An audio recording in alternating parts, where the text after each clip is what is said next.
Good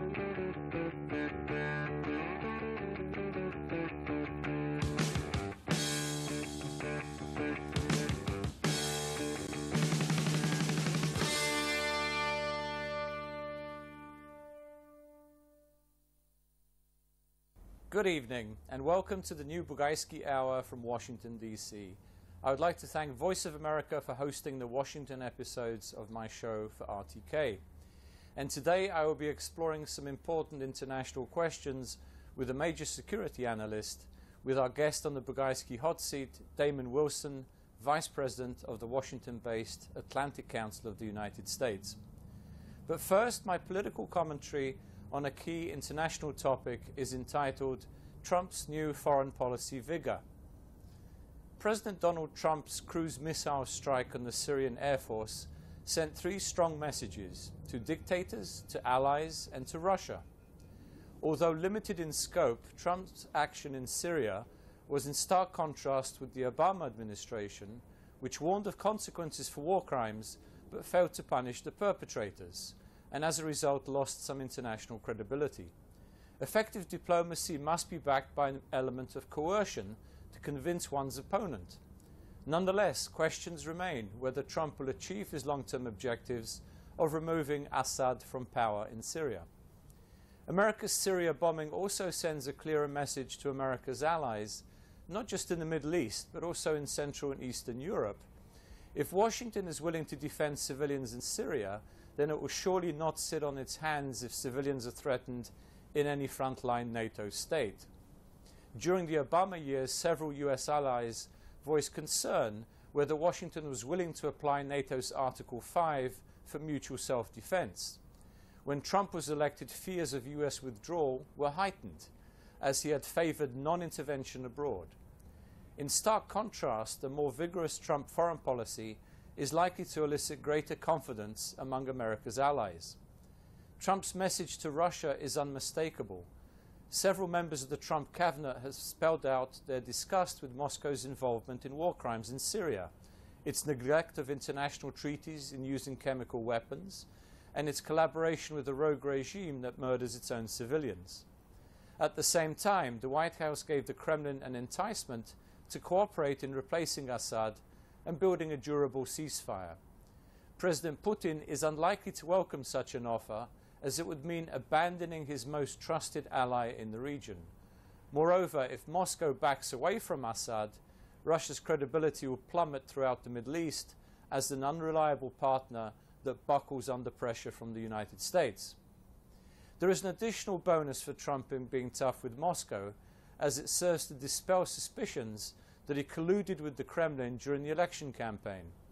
The best outcome for the president from the congressional investigations would be evidence that Russia sought to destabilize America's democracy, but without directly helping Trump. The more Trump challenges Moscow, the less will he be viewed as a puppet who has been bribed or blackmailed by Russian intelligence services. Nevertheless, in retaliation for Russia's humiliation in Syria, the Kremlin may decide to release hacked emails from the Trump campaign. Moscow would certainly welcome an impeachment process in order to paralyze a more assertive US administration.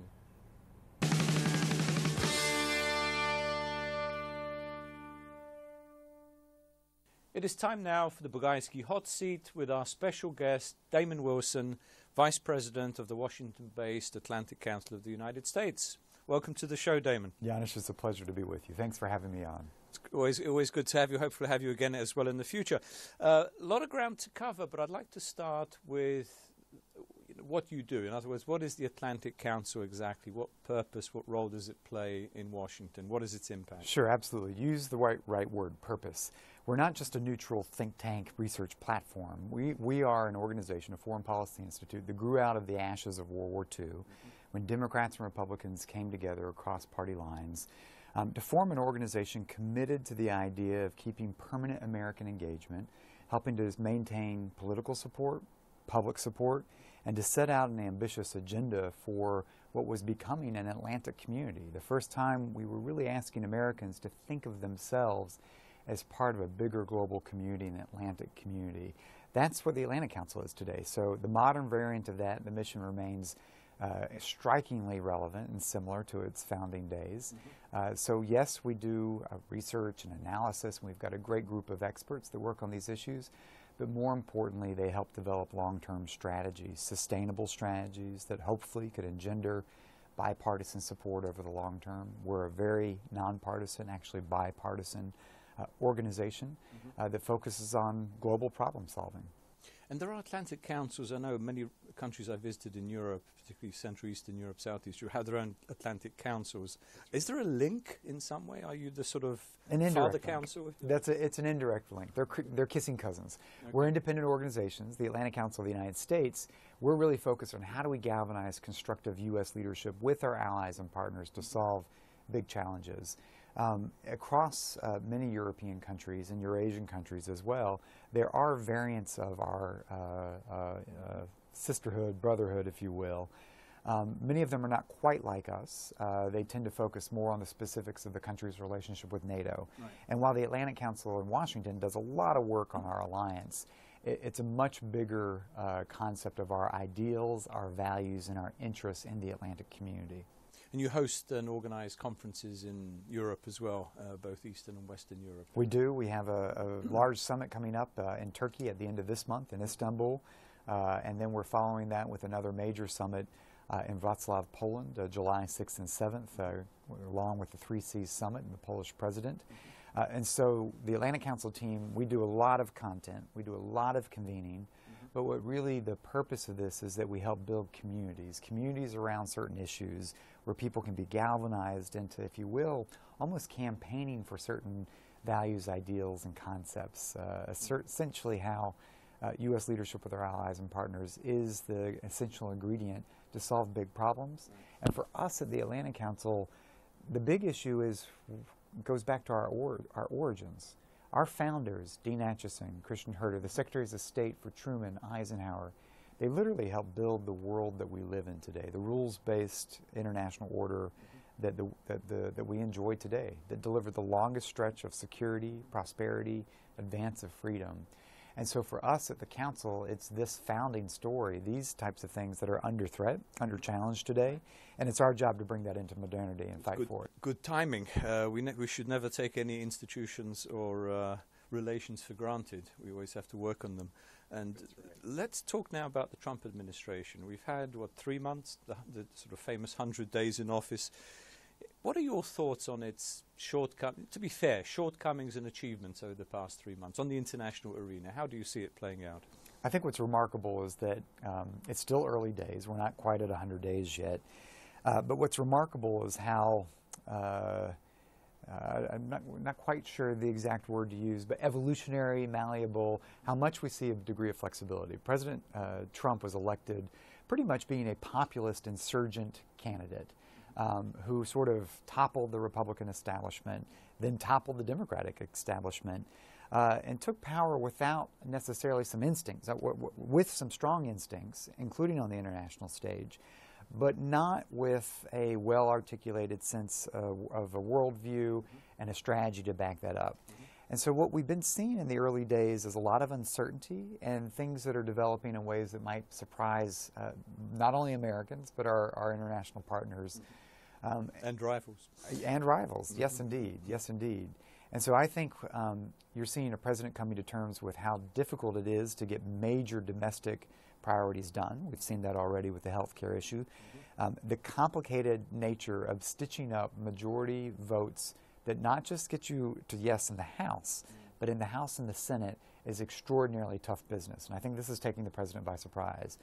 Yet on the national security side, what we've seen are these countervailing tensions, a little bit of this populist flair and the sort of worldview that we hear sometimes from Steve Bannon and sort of that view, counterbalanced really by a process of appointing pretty solid, mainstream, strong national security figures.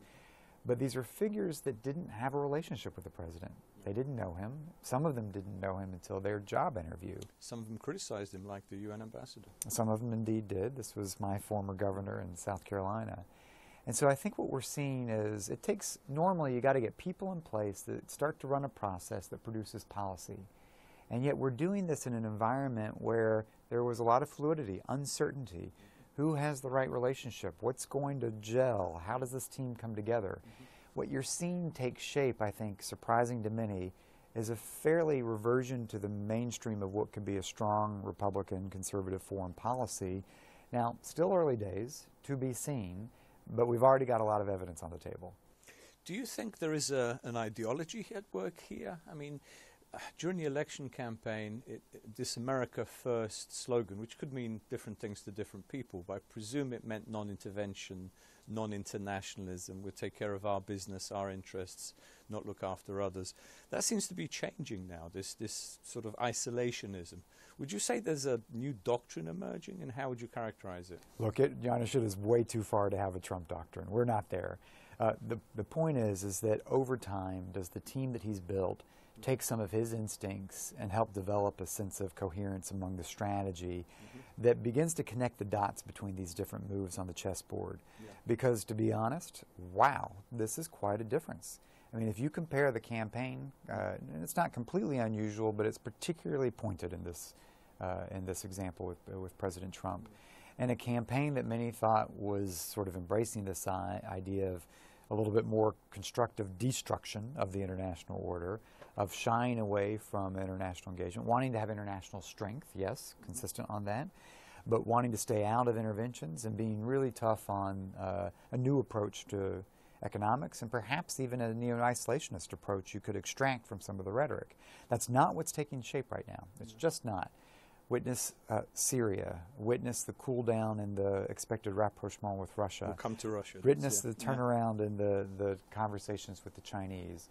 The very strong muscle flexing in North Korea right now, and the really strong language standing by our allies despite the burden for them to pay up. And so what we're seeing is a president coming to terms with the reality of what the world is. You don't have the luxury of picking and choosing as the President of the United States. You got to walk and chew gum. Everything comes at you. You got to deal with it. And who's put together, he's demonstrated some interesting, pretty good judgment in some of the national security folks that he's put around him, particularly with the changes that took place at the White House. So this is evolving, but already in the early days, we at least see the team's instincts and where they want to take this. The question is, does that develop over time into something more coherent for the president himself? This sudden activity, vigor in the international arena has really happened only in the past 2 or 3 weeks. Is it really, in some ways, you could say, a reaction to some of his domestic challenges? As you said, the difficulty of putting the health bill through Congress, low opinion polls, constant criticism about his performance, not to mention criticisms about his character. Do you think suddenly the president's found that foreign policy is where he can be successful if he's more vigorous? So I think it's a little bit too simplistic to say because he stumbled on health care he's going to be an international foreign policy president. I do think it's true that all presidents who get elected almost always on domestic issues come to realize the power of the presidency is extraordinary and the responsibility of the presidency is extraordinary as it comes to foreign policy and national security, in part because even if they didn't appreciate it on the campaign trails, I'm not sure President Trump did, they come to appreciate the awesome role that the United States plays essentially in helping to sustain a rules-based international order, even one that you might want to change, where you might want to challenge some of the assumptions. At the baseline, this has been a pretty important ingredient for American presidents for years because it is America first. It is fundamentally in American interest. And that's a little bit of the beauty of this, that as we help project more stability and security, as we see prosperity rise globally, as we see the advance of democracy that gives people a say in their own futures, it decreases the likelihood that we're going to find ourselves pulled into somebody's war, helping to bail out somebody's economy. It actually is about reinforcing American interests. This is what presidents tend to stumble into, as well as the authority that they have on foreign policy, where it's much simpler to act than it is on domestic policy. Sure. It's not just America first, well, America first, but not America alone, I think is what you're saying. Correct. Work with others. Correct. It's incredibly powerful to realize that when we have to go into the fight, we don't want to go fight alone unless we really have to. And it's extraordinarily powerful, whether it's for the military punch or more often or not, the political legitimacy of operating with our allies, that's really compelling. And to be that source of attraction where we have nations uniquely in the world who are willing to go into battle with us on a regular basis, that's a huge attribute, and I think the President's coming to learn that. And that's NATO, which I'll come to in just one second. One more question about his national security team. I fully agree. I think it's a more traditional Atlanticist, internationalist, solid, conservative team. Could you tell us a little bit, particularly about the new National Security Advisor, the Secretary of Defense and Secretary of State? Sure, sure. I mean, look, Secretary Mattis is a very known quantity, rock-solid person who has very strong views. And I think that is what attracted President Trump to him. You know, I was able to watch him in action both when he served in the NATO command at ACT, but also throughout some of his work in the Middle East. And he was really one of the outspoken voices for, I served as Chief of Staff at our embassy in Baghdad. And we had to deal with the reality of the fact that Iran and Iranian forces, Quds forces, and Iranian weapons were being used to kill American servicemen in Iraq. And so General Mattis was one of those that argued for a much stronger line to stand up to what we knew were nefarious Iranian interests that were affecting, harming American service members. And that ran into some conflict with the diplomatic outreach strategy.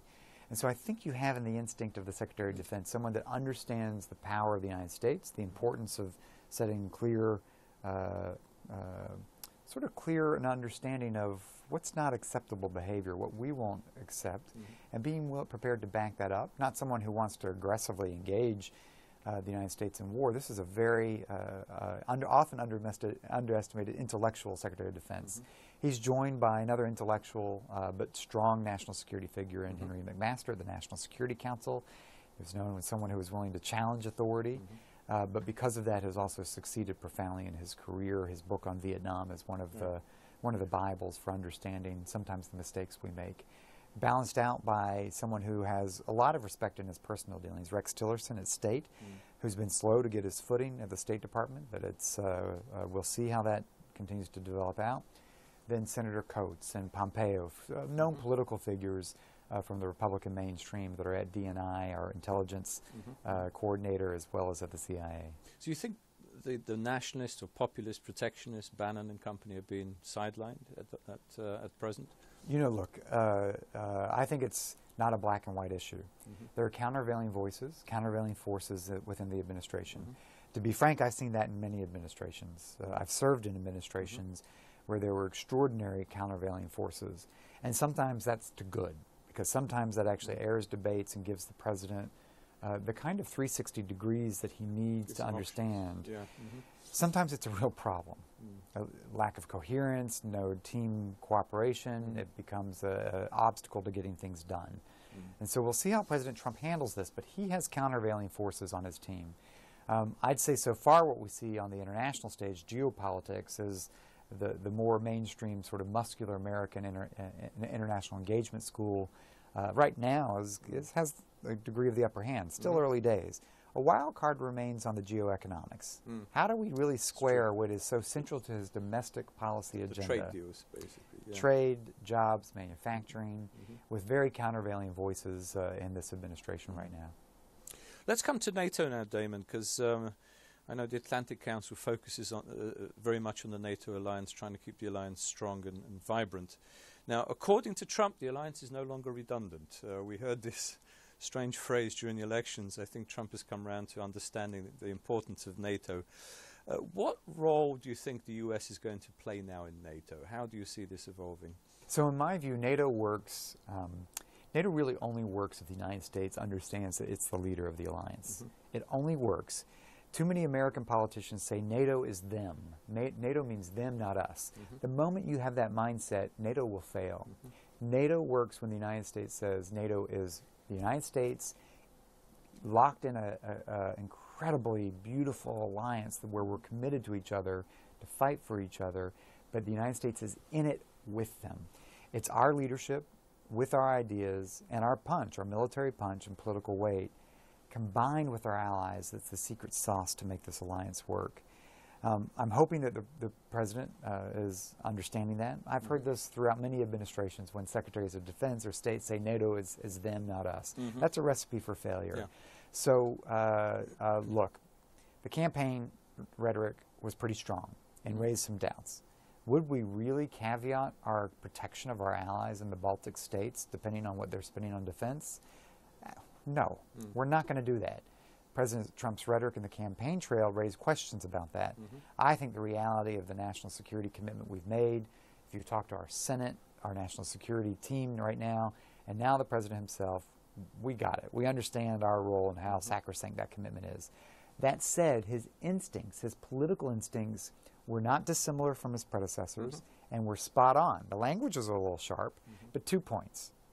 We really need our allies, if they're worried about their defense, we need them to step up and actually invest in their own defense. Remember Secretary Gates said a few years ago. Yeah. And every Secretary of Defense before, this is not a new theme in our diplomacy.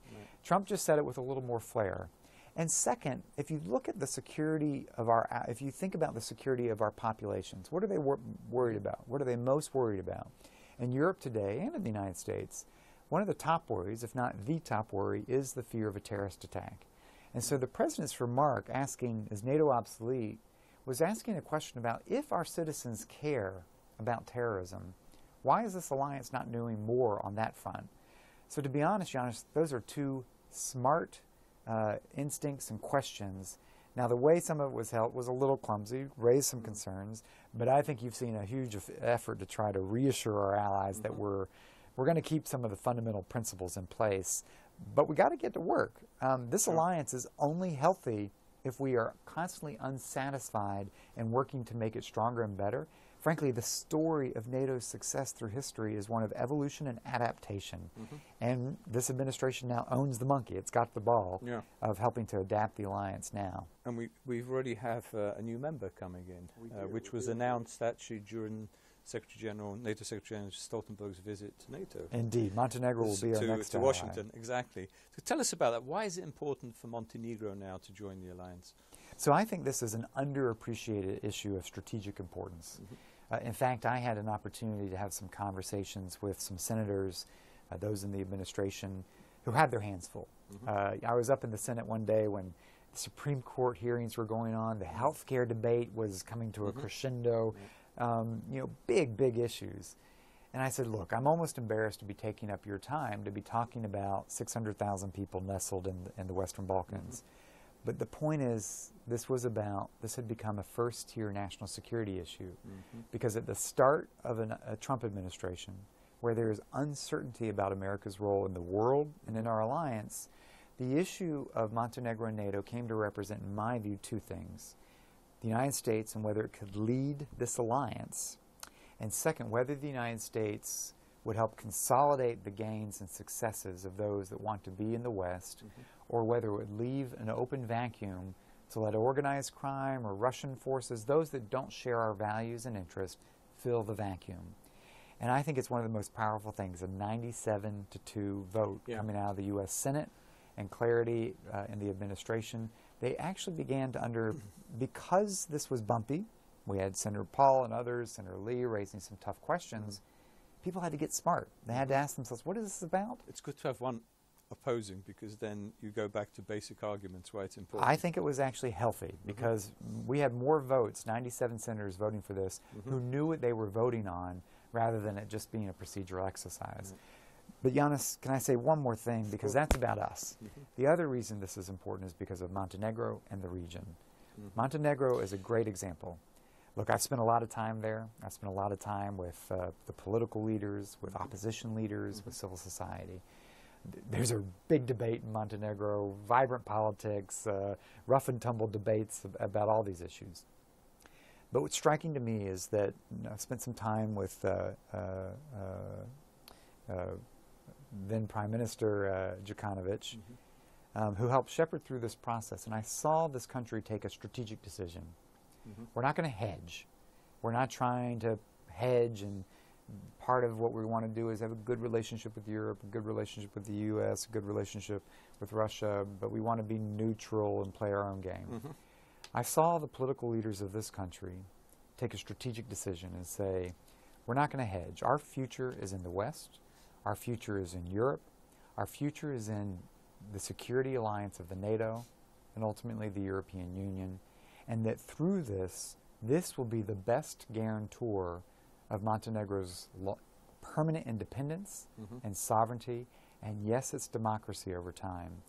And so I was struck by the strategic decision with the understanding that that means if you're going to take that decision, very painful decisions about reforms, rule of law, political control, all of that, it's inevitable. Even if you want to resist it, it's an inevitability of the process that leads your countries through this process, and it's going to continue. It doesn't stop by joining NATO. This continues. So Montenegro did some right things that deserve to be recognized. And then second, the signal to the region. In a time when many European leaders have said, we don't really have an appetite to talk about enlargement or membership, I think this was an extraordinarily important decision to signal to the region that if you take the right strategic decision and follow through with some of the right moves on this, we will respond. We will welcome you into this club. Your security will be permanent. I mean, this is a permanent commitment to this country. Montenegro's independence will never be questioned again. Now, it does come with responsibilities, and they've decided to take that on, and I'm really delighted to welcome them as our next members. Important to the region, important to Russia, of course, as well, which I'll come to in a minute. Important signal to Russia. But important to the region, as you know, Kosovo and Montenegro still have an unresolved border demarcation question. Would you encourage the government of Pristina to sign off as soon as possible with a NATO member border demarcation? Knock it off. Knock it off. This is shenanigans, and I know there are politics behind it. Look, the era of uncertain borders is a dangerous era in the past. If we need to understand anything, the Balkans taught us that. Look at Russia today. Look at Crimea today. Look at the frozen conflicts in the East. This is playing with fire, even if it's a small little issue. Clean it up, get it done. Political leaders need to show we have conviction in some of the assumptions that are fundamental to our security and prosperity. I think Kosovars understand this, that actually now accepting where we are with the borders of Kosovo, the borders of Serbia, the borders of Montenegro, we're done. We're done. And this is part of how to actually, I think, bring some certainty, predictability, and security to the region. If we let even small issues, and this isn't a huge issue, it's not, and so we shouldn't blow it up, but if we let small issues fester, they become opportunities for bad guys to cause problems. So my view, clean up these problems, remove the vulnerabilities, because we don't want to be manipulated by the bad guys. And Kosovo doesn't want to dispute with a NATO member. It doesn't. No, Kosovo wants the best relationship with NATO. And I think Kosovo will have that. We've got some issues there. But Kosovo wants one of the best, and frankly, there should be there are good relations. There are good relations, and we can make this work. Talking about further NATO enlargement, or I prefer to call it NATO inclusion rather than enlargement. It sounds as though we're expanding into empty space. But NATO inclusion, in other words, more security in the region. Macedonia, where does it stand? Where do you think it should? How do you think that should be resolved to get Macedonia into NATO? So look, we've got a bit of a ongoing, low-burning political crisis in Macedonia. It's been unfolding for a while.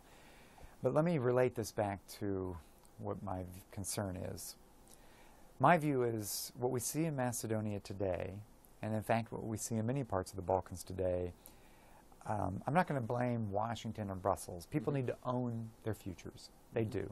There is responsibility that should lay in Skopje, in Pristina, in Podgorica, in Belgrade.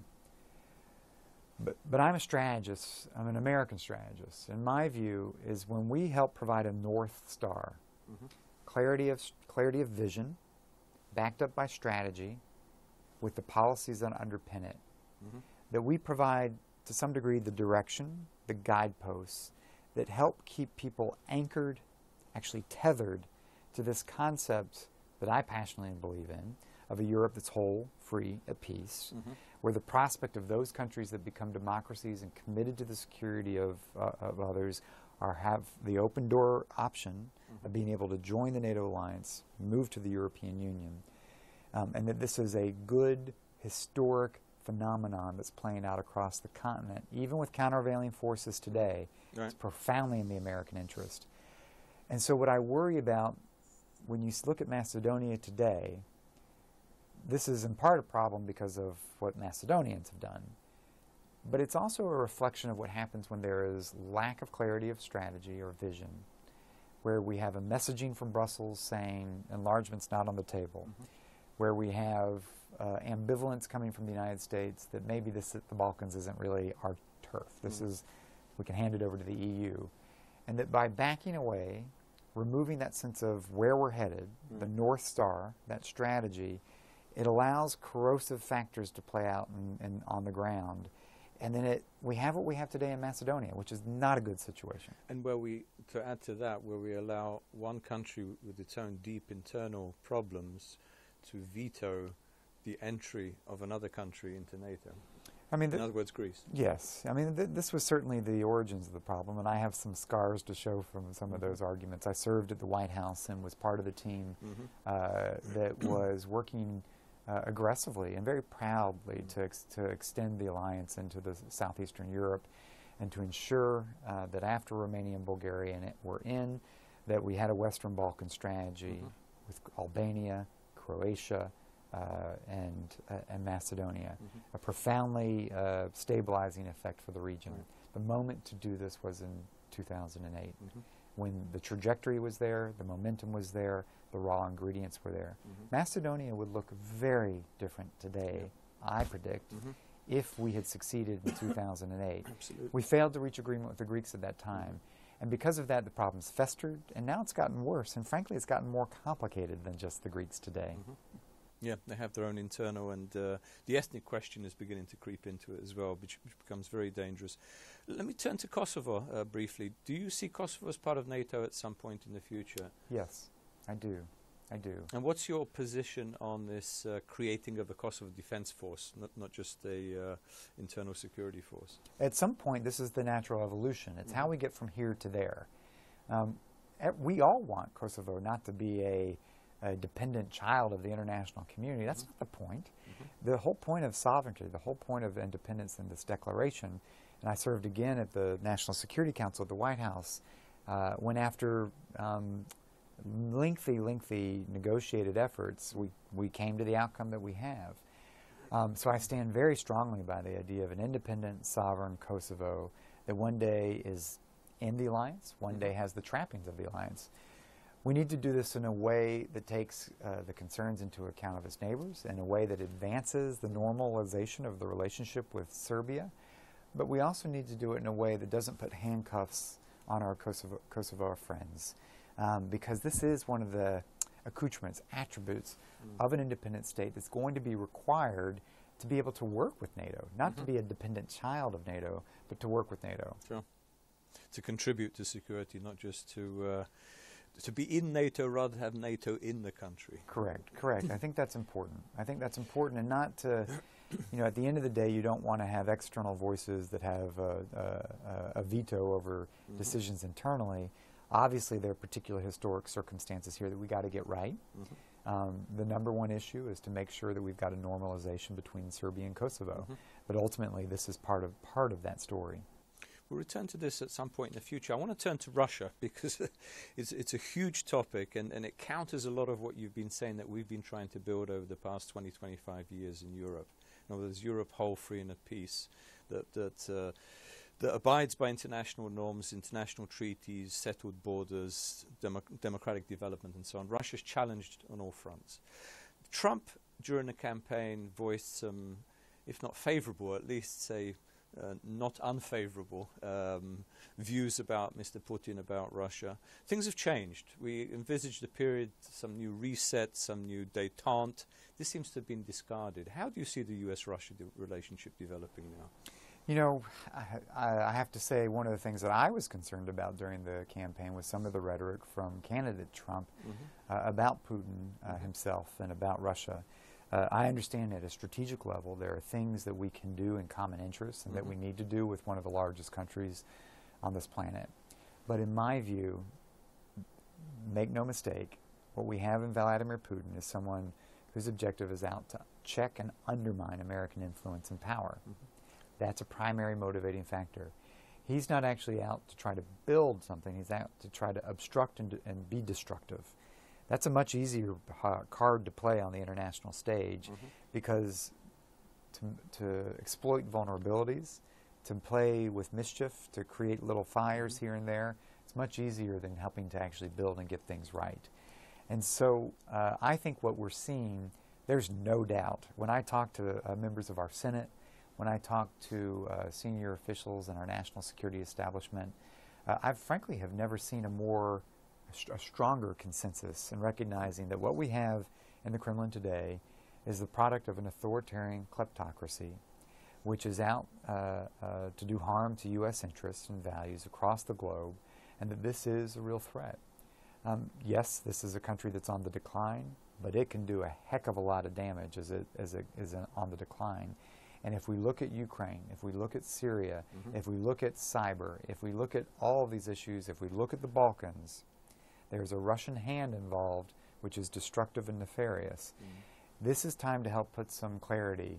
You want to play this game? Really? Because we are a superpower. We do have a lot of instruments and tools at our disposal. We don't want to walk into a war with Russia, but we also want Mr. Putin and the Russians to understand that they are playing with fire, and we're prepared to push back. Because if we don't, witness more Ukraines, more Syrias, more destabilization in the Balkans. This is something that we have to be crystal clear about. If we want to avoid war, if we want a degree of security and stability, this is my case for Montenegro and NATO. If we were to walk away and fumble on the enlargement to Montenegro, we're going to invite a challenge. If we actually go through with this and get it right, it's done. Because the Russians can't challenge us head on. They won't challenge us head on like that. They've got to come underneath, through the back door, just find a way to do it. Through the pocket. That's right. That's right. And so if we're clear at our interests and our values, if we push forward in a way that makes sense and is constructive, it sets limits, it sets terms. And I think that's an important part. That's why the NATO alliance is so important. It's crystal clear. Vladimir Putin understands the consequences of screwing with a NATO ally. And as you said, subversion is a major tool of Russian policy, and they've tried to subvert the American democratic process during the election campaign we saw. And now the Trump campaign is under investigation, both in Congress but also FBI, both Houses of Congress and FBI. How is this going to play out, and what impact will this have on Trump's position vis-a-vis Russia? Sure. I mean, look, this is a big issue. Russia tried to intervene in our election. It tried to do so in a fairly sophisticated and obvious way. And so there are two things that have to be looked at. One is Russia's actions and what we do about it. And two, if any Americans were involved in that. So look, I'm a strategist. This will play out in both the legal and the political arena. From a strategic perspective, I think it is significant. It does a couple of things. One, what it has done is it has stiffened the spine of the U.S. Senate and many others in the national security establishment to be crystal clear with the administration in the early days. We don't trust the Russians. We don't countenance the idea of a grand strategic bargain. We are not comfortable if we sell out our friends, whether they be on the ground in Syria or in Ukraine. We don't lift sanctions. We will not lift sanctions. Right now, we could get a sanctions bill through the U.S. Senate like that. I mean, the spine is stiff. And so, ironically, because of Russia's actions and because of some uncertainties over Trump's own rhetoric, we have a stronger consensus in the United States among Democrats and Republicans on standing up to Putin and Russia's activities I've never seen a than Democrat I have ever seen. Yeah. I've never seen such a united Democratic Party on the Russia question. That's right. This puts limits on the administration. But that said, what we're seeing is that the administration doesn't necessarily even need to have these guardrails. The national security team that's been being built around the president, these are not naive people. They have a very clear-eyed view of what the Russians are doing and a clear-eyed view of how to stand up to that.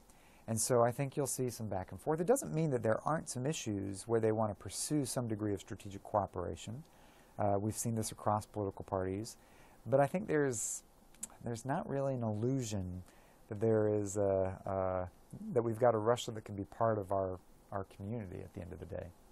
I think in the case of Russia, its ultimate aim was not necessarily to elect Trump, which they didn't think would be possible, but to disrupt the election process.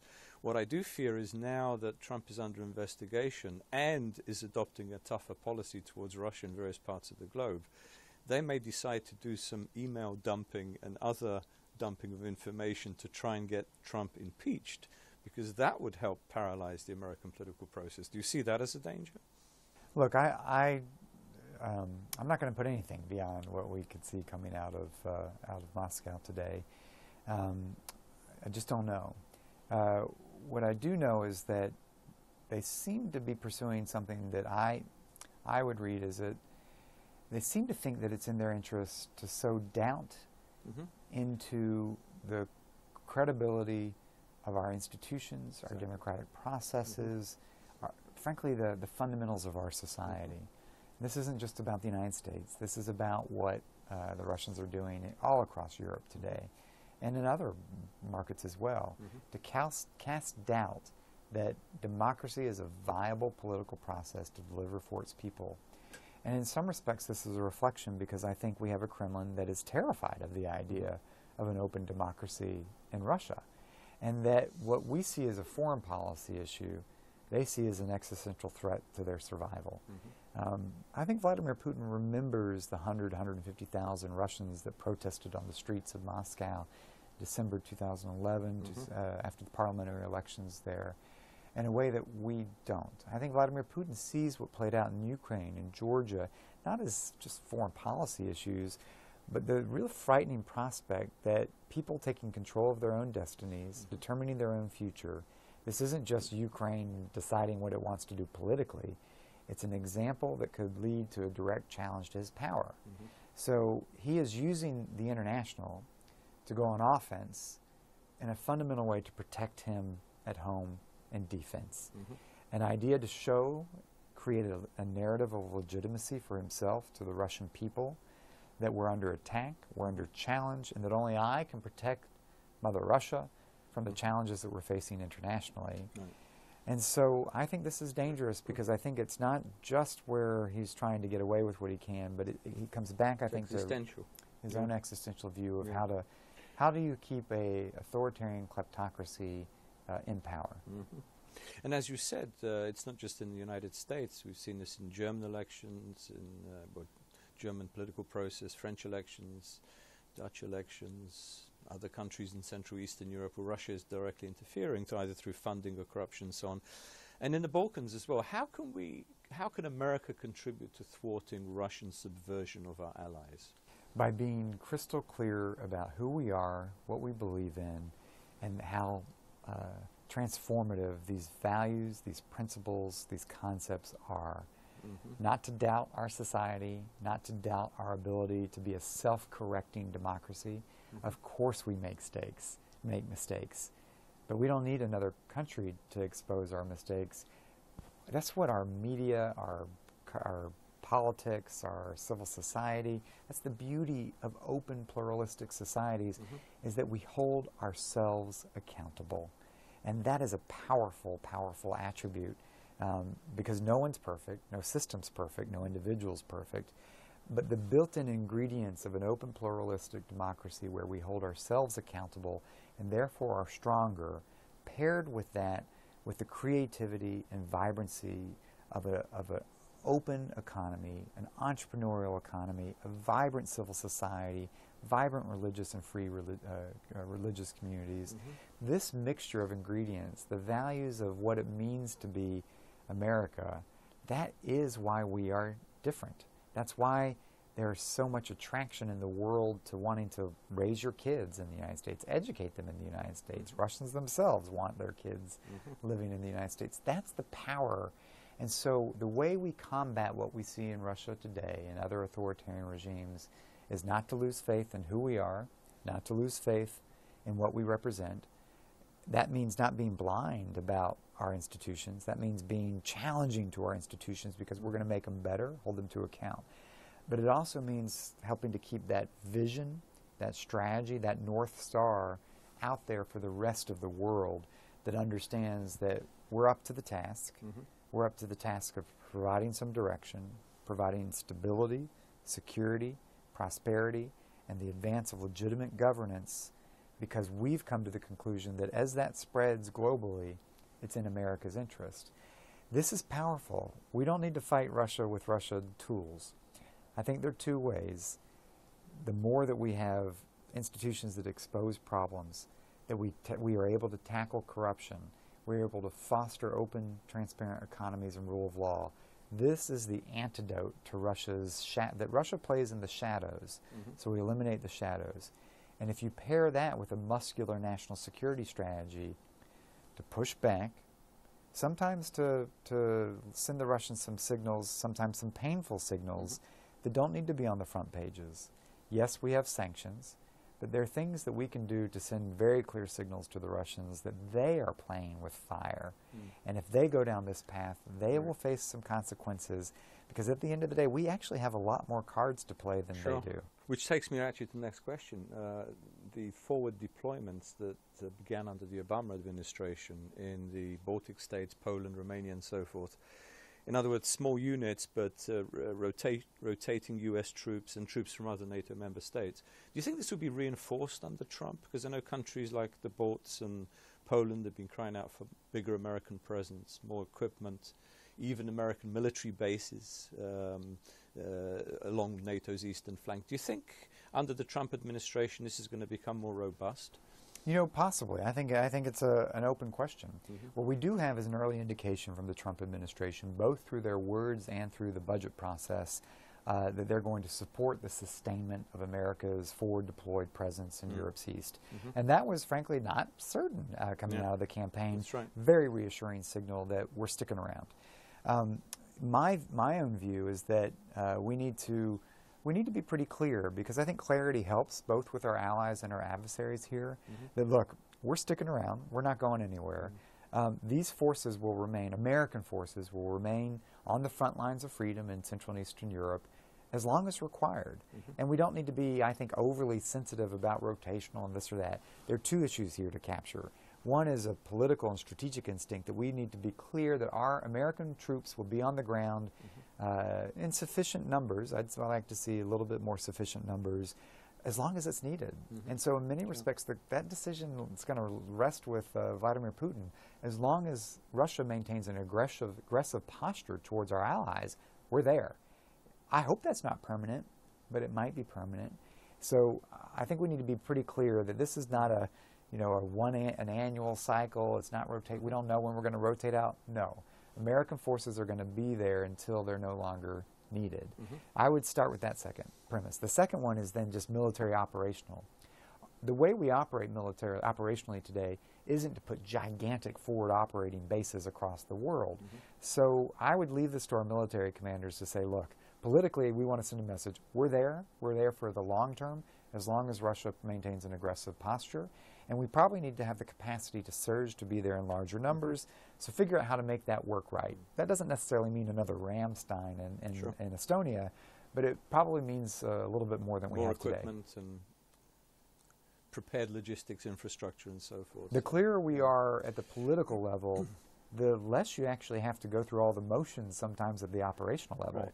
When you're not clear politically, when you project ambivalence politically, you've got to do a lot more exercises, rotations, activities to make up for that. So I'd want to see strength of clarity in our political position backed up by a pretty credible military. So the opponent knows we're serious. We're not, we have no doubts what we're going to do. That's right, no question. Very last question, Damon, because unfortunately I see we've already run out of time, and I can't avoid the EU question. In other words, what is the Trump position on the European Union? Remember, he supported Brexit during the campaign, during the election. He was actually in Scotland, not actually in the country that voted, part of the country that voted for Brexit. But what do you think? Is that evolving like the position on NATO? In other words, it's no longer redundant. It's no longer, it no longer supports a potential breakup of the European Union. How do you see that? Look, I think this isn't static. I think there is, I mean, the one thing we're seeing about this president, this administration, is an ability to listen, an ability to listen, particularly to our allies. And to have Theresa May in the Oval Office saying that it's in Britain's interest that no other country leave the EU, it's a pretty powerful statement. I think it left an impact on the president. So I think this White House is coming to terms with the fact that, sure, there's some problems in Brussels. I mean, you would be foolish to not acknowledge that the EU could use a healthy process of internal reform, no doubt. But I think you're going to see continued recognition about, for American interests, what do we have? A European Union for us, helps us have a more coherent actor in Europe that can be a stronger player for us, whether it's on any issue internationally. When you come to development aid, you at the United Nations, when you come to even security issues, counterterrorism issues, securing Europe's open borders so that the visa waiver program is secure. It is so profoundly in American interest that we have a pretty coherent, strong EU to work with. On trade, we will, I think more Americans will come to realize that while the EU may be a collection of nations, it's actually pretty convenient for the United States to have the EU as a single entity to work with on trade deals. Not multiple parties. One partner you negotiate with rather than, was it 28? That's right. It's much easier for us. It's more in our interest. So we'll see where that comes out. This is still evolving. And do you think that the crisis within the European Union is going to have an impact on NATO? And I get different positions from different people. I do. I think you can't disaggregate these. You can't put your head in the sand and say NATO is going to be healthy and strong if the EU falls apart. There's a connection here. NATO's has an interest in the EU being strong, stable, secure. So we're going to go through Brexit. Theresa May's just called elections, but I think we're likely to see this be a confirmation of Brexit. I think the real challenge is not to let all the political oxygen be sucked towards Brexit. European attention needs to be sucked towards the renewal of Europe. And so this French election is critical. What's the voice coming out of Paris? Is there going to be a renewed French-German engine to help get this right?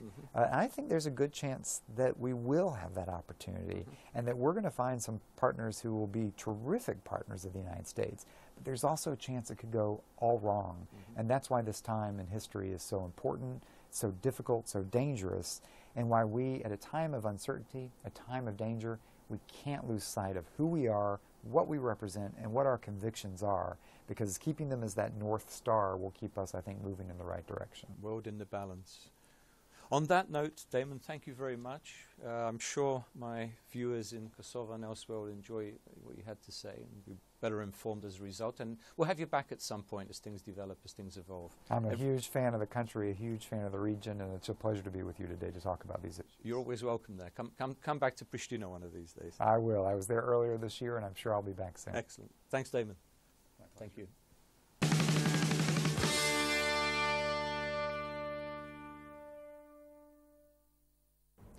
Unfortunately, we have already come to the end of today's show. I've greatly enjoyed being with you and with my colleagues at RTK and here at VOA. Good night, everyone. Stay healthy, be productive, and remain optimistic. See you all very soon. Miro Pavshim.